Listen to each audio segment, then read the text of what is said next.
Mayor Adams again urges Albany to pick up half of migrant tab. With hat in hand, Mayor Eric Adams made his annual pilgrimage to Albany on Tuesday to again employ state lawmakers for more migrant crisis aid, along with another 4 years of mayoral control of public schools and a bevy of housing reforms. Hisner traveled to the state capitol for the annual event known as Tin Cup Day, a pilgrimage of local officials appealing to state lawmakers for greater funding in the upcoming budget against the backdrop of criticisms that he has struggled to score many wins there during his first 2 years in office, something that he fiercely denies. The mayor made his case Tuesday morning during a joint hearing of the State Senate Finance Committee and Assembly Ways and Means Committee, asking that the state should shoulder 50% of the city's projected 10.6 billion migrant crisis tab amounting to 4.6 billion. Adams called for the same halfway split last year, but Governor Kathy Hochul and the state legislature declined to go that far, giving the city around 1 billion instead. When she rolled out her 2025 executive budget proposal last month, Hochul proposed another 2.4 billion in migrant aid for the city this year. But the mayor's budget director, Jaquez Jiha, said Tuesday that the figure actually contains just 1.1 billion in newly committed funding.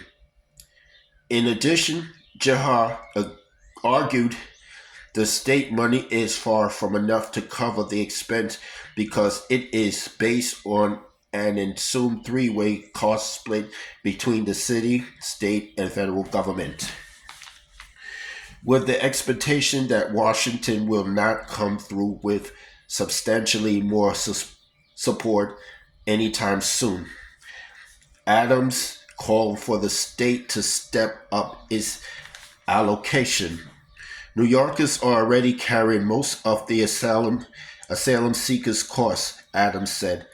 It is wrong to ask them to do more, and it puts our city in a precarious position.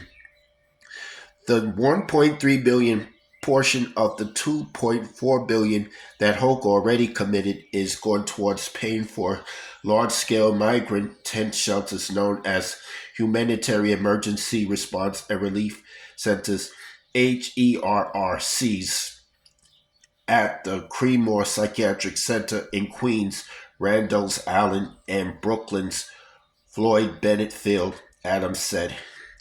The 1.1 billion in newly committed funds will pay for housing, food, and other services for the roughly 67,000 migrants still in the city's care.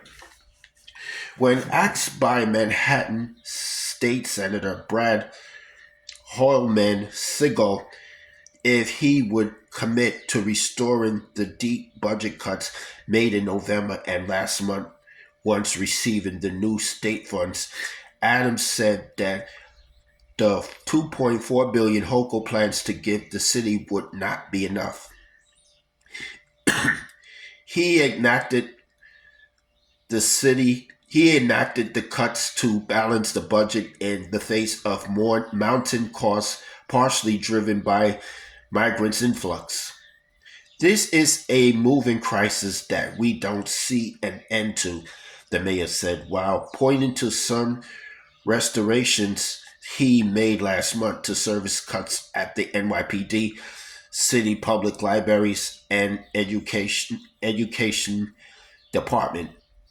As much as we can prevent the upcoming cuts, we would like to do so, he added. That's all I have to say for this video.